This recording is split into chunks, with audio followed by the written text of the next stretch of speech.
Hello, everybody, and welcome wherever you might be. This is NBL Overtime. I'm laughing because the league is rocking. It is so much fun right now, and of course, always join the conversation. Hashtag NBL Overtime at NBL. So much to get into, including, hello to you. What's up, man?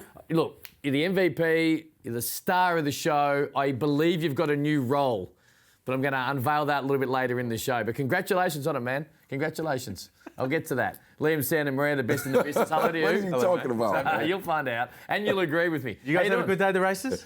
Oh, fantastic day. It's never not a good time at the races. Was good fun. Some of us have to work, but it was good. It was fun, and happy Spring Carnival week to everyone out there. All right, let's get into it because something bigger than the races is this week of NBL. And to be fair, I don't even really know where to start. So we're just going to roll the highlights because there is highlights in every single game. Liam, Santa Maria, I know you watch everything. Yeah. You didn't have to look too deep to find something as cool as this. No, I mean, we can't even fit all the close games into this reel. I mean, this was bonkers on Saturday night. Of course, 1-point game in Perth on Friday. And there you go. There's Midge Creek icing that game from the free throw line. And then, of course, this one went to overtime as well. Overtime games left and right. First time in a long time. Back-to-back days of overtime games, Corey. And there were just big moments all weekend. I mean, it sure was. None bigger than that shot right there. I mean, I've been to several Phoenix games since the inception of this club, but I don't believe the arena was rocking. I've never heard a crowd roar after Rowdy hit that shot. It was unbelievable, man. It was. I've also never heard a crowd go so quiet when Randall got in and dropped that little floater to cause overtime. And, of course, this, Quatnoy against his former team. Birthday boy. Hey, birthday boy. He spends a lot of time talking about standing up in big moments. He loves the moments. He's great for us fans. He got his chance there and he delivered in spades. In fact, you know what? Can we just bring that play up again? It was a great shot against his former team. Beautiful thing. Who wanted to move on from him. Majuk Deng, come on, my man. You got to see ball and man. Unbelievable. Sean Bruce, beautiful pass, right in the shot pocket. But Majuk Deng caught in no man's land. Not where you want to be. Now, let's start. We're going to get to Southeast Melbourne Phoenix shortly. We'll talk about Phoenix. Yes or no's not far away. Santa's watching. But we're going to start with New Zealand. Because this has been a story for all the, unfortunately, the wrong reasons the last couple of years. So much been made of it. We don't need to hit rewind, but they've done it tough. And all of a sudden they get home, and they're playing better almost on the road anyway, but they were outstanding on the weekend. They're on top of the NBL ladder, and this is a truly great developing NBL story. It's a beautiful thing. I think really everybody's probably enjoying this at this point after the last couple of years. And they whacked these teams this week. They went into Adelaide and completely pulled their pants down and roared all over the 36ers. And then Tasmania came into town. It was a tough, grinded-out game in the first half. And then they just went whackety-whack in the second half, pouring it in from long range, defending at a really high level. They're the top defensive team in the league to this point. And I love the way they're playing. There's a great feeling about this team. Everybody knows their roles. The imports are getting it done, and they're on the top of the ladder. He is definitely, Coach Mayor, Coach of the Year, the front runner. Everything, what you said and more, Liam. You can't not speak highly of how he coaches his team. We know he's exceptional when it comes to passion, right? He's getting the best out of his players. The imports are rocking. The locals are rocking. You know, one of my favorites is Vodanovich. I just love what he brings at both ends, and he's super reliable. But Jarrell Brantley, great two-way player. I mean, Derek Pardon, rocking Barry Brown Jr. He's just a bucket getter. He's coming in, going. So I love the fact that he's coming off the bench, right? And he's a great, I won't say like a Westbrook, but he's providing a serious spark coming off the bench like the Lakers actually want Westbrook to bring for them. It's not always I love easy. what's going on. Not always easy to do, and there's a couple of clubs that, for whatever reason, haven't quite been able to nail it yet. But their actual way they've constructed their import trio has really worked well for them. I think we'll start with the big fella, Derek Pardon, who refuses to leave the key. And why would you when you can bully the league inside? And this is what makes him so tough. Have a look at that. I think he might be my favourite player in the league right now. Now, we all love shiny new toys, and he's a new import, and that's a beautiful thing. I love the way this guy goes about it. His energy is elite. He just does what... Oh, let's go. He knows exactly what he needs to do in his role, and he does those things at a really high level. I personally think he's the best screener in the league right now. Now, Aaron Baines sets the hardest screens. This guy gets to the screen at the right moment. He gets out of the screen at the right moment. He sets it at the right angle. He's just ready to do all the little things for his team and his teammates. And it's a beautiful thing. And you talk about the high percentage on offense. That's because he's a roll man, he's a lob threat, he's an offensive rebounder, he's a dunker, and he just does everything that they need him to do. I agree. And you said it in the beginning again, Liam. He's exceptional at his role. You know, just come in, do your job well. That's it. I don't need you to do any more. Don't give me what you can't do. Do what you can do very well and consistent, and that's a big key with what he's doing. You see Will McDowell-White down the lane, floater, layup. Isaiah Liafa down the lane. Barry Brown. Do you know why? Because the help man is so worried about Derek Harden. Because of what he did at Melbourne United in the opening game of the season, lob after lob after lob. They're staying at home, and everything's open for everyone else. And literally, so many role players or players get told to stay in your lane, and exactly what you spoke to. He actually literally stays in the lane. The only time he ever goes out of the key is to shoot foul shots. Instead of pick. Yeah. And it's great, and I like it. And I'll tell you what, if you have a look at this, they've had a tough schedule, but they're handling it. And defensive intensity hasn't dropped away, as you alluded to as well. Have a look at that. 6 games in 15 days.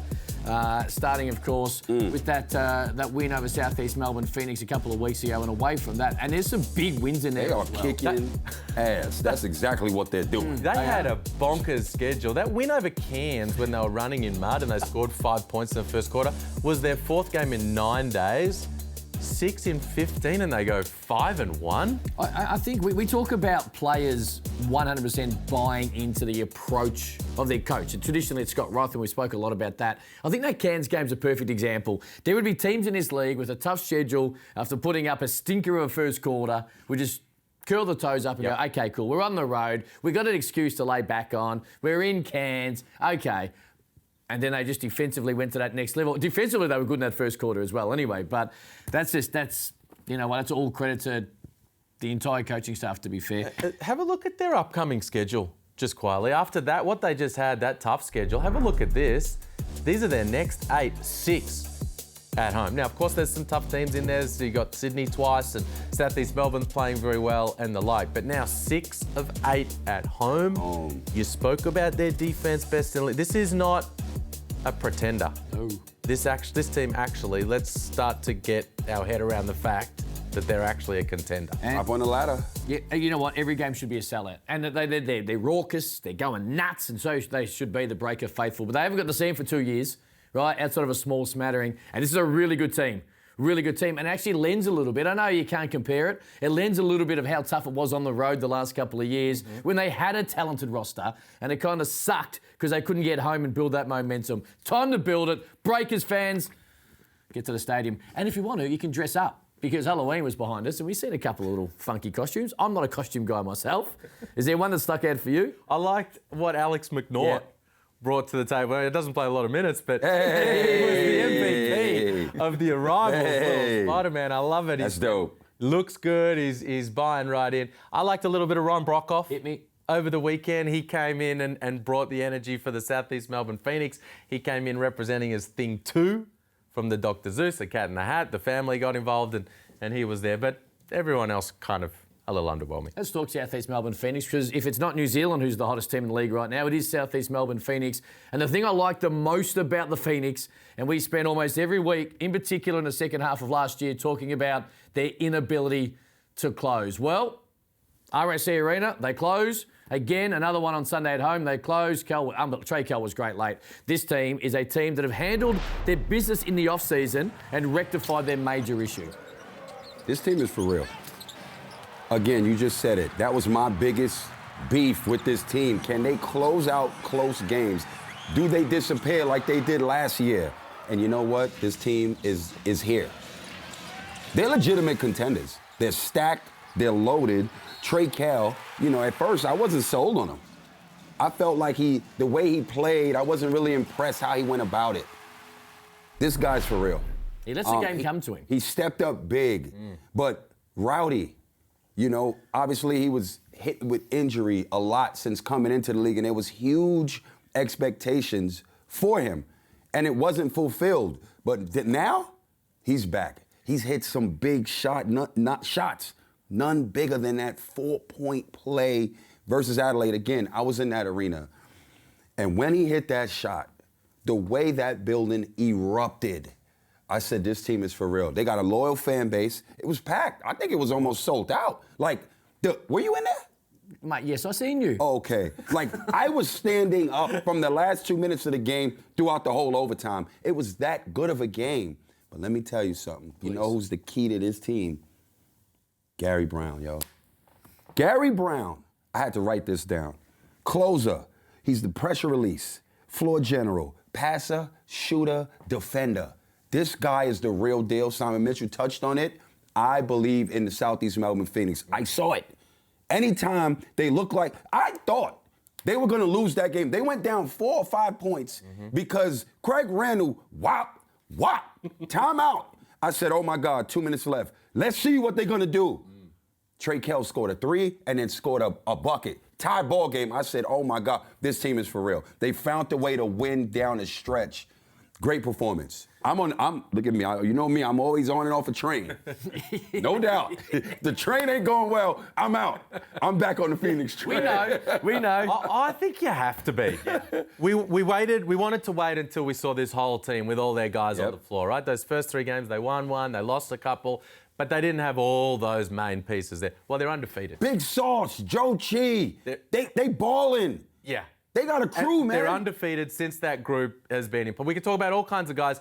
Let's talk a little bit further about Trey Kell, because we have spoken about Gary Brown last week. We have spoken about Big Sauce and these guys. But you're right. What this guy did down the stretch the other night, 20 points in the fourth quarter and overtime. And you said he lets the game come to him. Look, he's not doing anything extraordinary here. These aren't tough shots. The ball's finding him. He's ready to step up in his moment. And this was the guy. Remember at the Summer League where we followed the Phoenix closely and they were excited that they were going to get this dude? Now, they're all offensive highlights. Offensive highlights.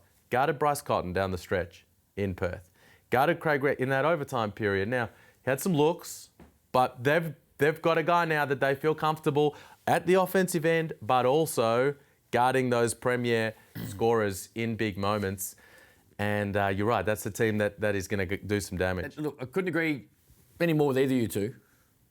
Rich Creek's still the key to this team, though, because I think as he goes, they go. He just got a little more help this year than he had at certain times last year. But Ryan Brockhoff, it's probably something we slept on in the off-season. He rolled in mid-season 2 years ago and couldn't quite get the momentum going. He's had the injuries and stuff away from the court. Way more important than basketball. He seems in a great spot. He's got his body ready. Well, I know how great of a basketballer he is. I wasn't certain he could go. If he continues to build on this, it's something that I think gives him that extra edge to have a crack at this. You know what I think is good for Ryan Brockhoff?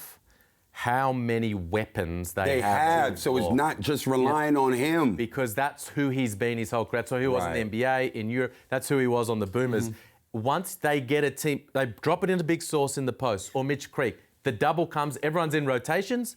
Who does the ball find after that ball movement? Ryan Brockhoff, open on the arc, and he's hitting big shots. And you know what? Joe Chi hasn't found his feet yet. He's coming off the bench playing limited minutes. Now, he's not needed as much as he was 12 months ago from a productive point of view, in particular points, but he's still going to get better as well. This is a team that have found their mojo once their guys, funnily enough, get back on the court, and they're playing great basketball. All right, very quick break. Wherever you might be, get involved. Hashtag NBL Overtime. People wondering what Homicide's new role is? I'll explain next.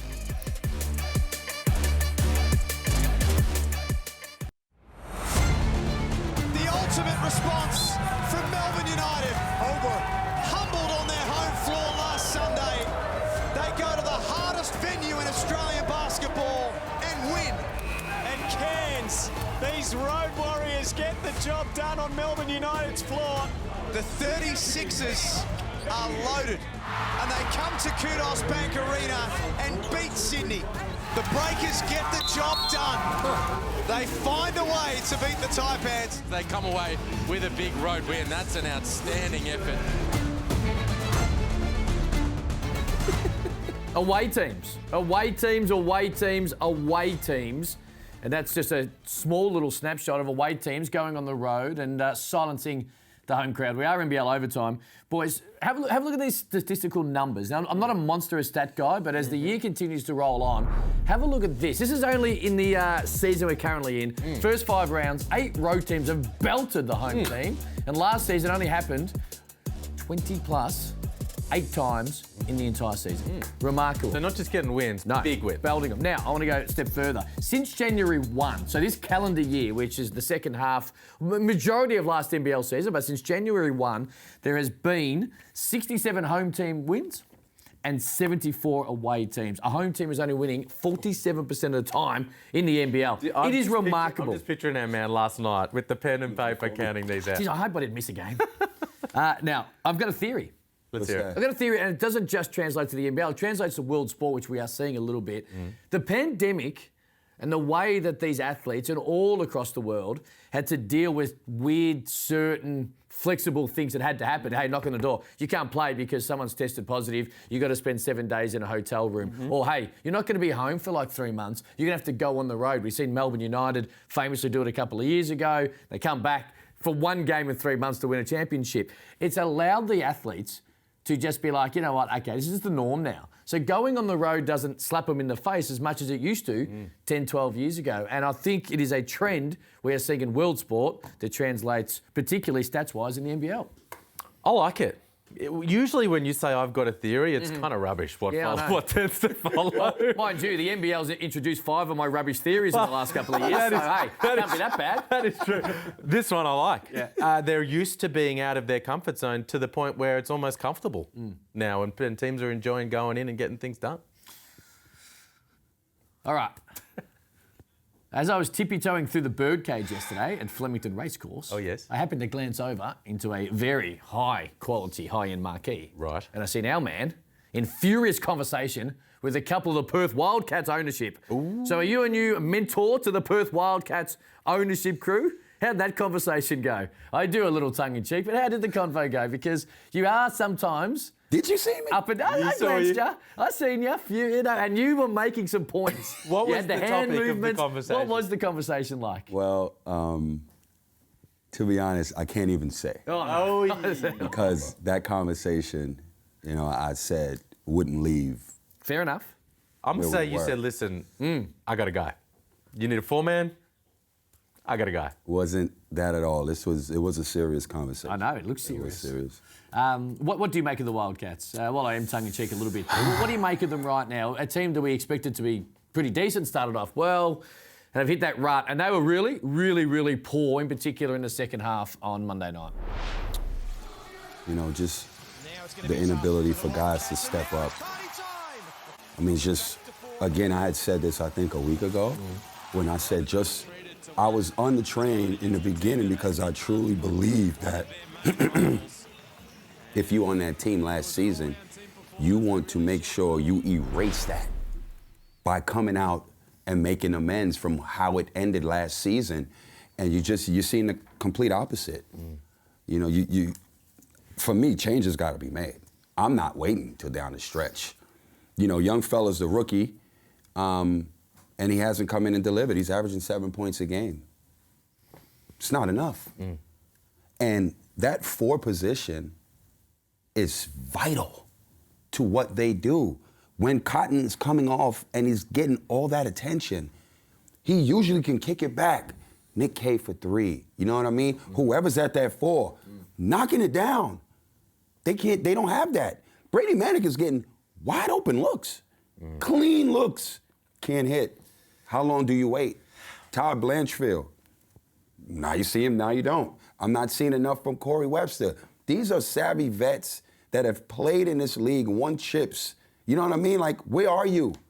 Where are you? The only guy that's really hitting, and there's no fight. There's no desire. You can take losses, man. You know what I mean? I've lost more than I've won. But I'm a fight. You're going to feel me. You don't see that desire. You know what I mean? You really don't. Not across the board, you don't. This league is far too good. It can't just be the Bryce Cotton show. Everybody else got to show up, and they're not. I agree, especially with what you said down the stretch there. Where was the fire and the intensity and the feistiness and the passion in that game against Melbourne United? Now, you lost 3 in a row. You've lost a couple at home. You go on the road. You're trying to pick that up and get back on the winners list.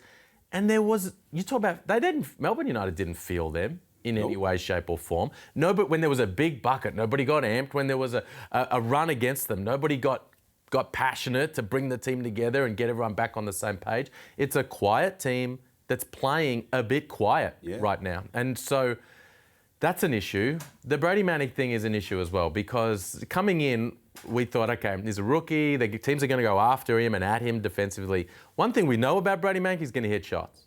He's going to stretch the defense and he's going to knock down shots. Can he do these other things that they're going to need him to do? But he's not hitting the shots. So now the whole package is not what they need it to be. So you're right. They sat on their hands last season. Michael Frazier, it took too long. There's a guy named Jacob Wiley, former Adelaide 36ers import, just parted ways with his team in Japan. Now he's going to have to sit out for 3 or 4 weeks, so that maybe the timeline's not going to work. But if they are looking to make a change, a guy like that with passion and energy and athleticism, I think is who they should be looking at. Agree. Now, is that based on your own opinion or some of the whispers you are hearing? Opinion. Yeah, cool. No, and fair enough. He would be a great asset. And you're right. Sitting on their hands or trying to get that right last year will be, no doubt, in their minds when it comes to trying to make a change, if they believe that change has to be made. Where's Vic Law? Japan. And big cash. The problem is that they would be... That's what I meant. I actually thought I was on screen. I was doing this. Now I realise people just think I'm whistling. The problem is they would be thinking, Brady Manning hits shots. He's going to start hitting shots. Yeah. These numbers will work themselves out, as it usually does. But if you wait too long... I'm not waiting. You know what I mean? Hey, like, teams have waited too long. He waited too long on David Ware some seasons back. I've said it before. You can't win the title from 5th or 6th. The wildcard games are great, but if you're in them, in particular on the road, you ain't winning this whole thing. All right, we're going to get to a break. But road teams are winning. They are. They are. But I still think when it comes to creme de la creme, you know what? I'll just stuff my theory up. No, I think it'll be too hard. 5th or 6th. Pandemic, baby. You're still got to be able to do it. And if they do it, I'll be saying the pandemic has made the wild card games even better. Quick break, plenty more next.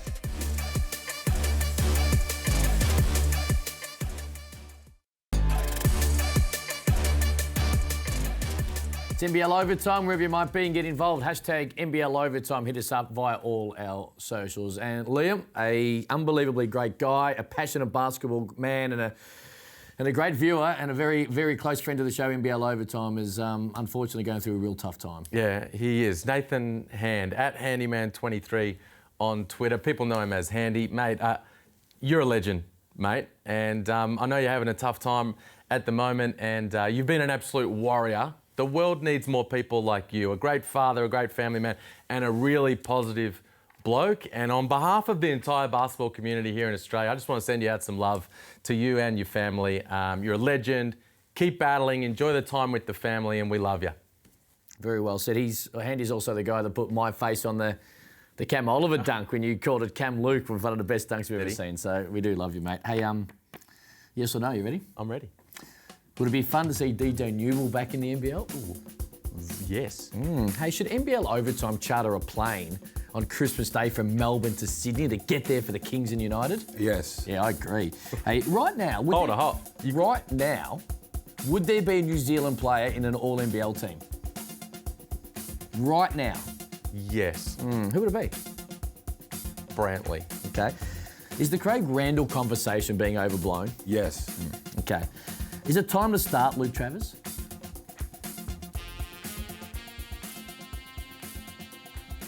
Yes. Does a delay of game rule need to be tweaked? Yes. Yeah, it does, right? No. No? Quickly, you got 40 seconds. You've started the play. You need to keep the hard line. Players, coaches need to adjust, just like they did the unsportsmanlike foul rule a couple of seasons ago, and now we're in a better place. It just seems like it's unnecessary stopping the game, right, though? Like, if you grab it for a split second when the ball comes out of the net, it's reaction, right? Right. I'm with you, man. I'm also with you, but that's not a particular case. I'm not so, sure right. Hashtag NBL Overtime. Charter a plane? Hey? I'm going to try. Hit me up. Hey, follow me on Twitter. We can talk at Cam Luke. Also, hashtag NBL Overtime via all our socials. What do we got? Facebook, Instagram, Twitter, LinkedIn, TikTok. Always to get involved. Hashtag NBL Overtime. We've only got about one more sleep before we're back into the next week. Enjoy your basketball. See you next week.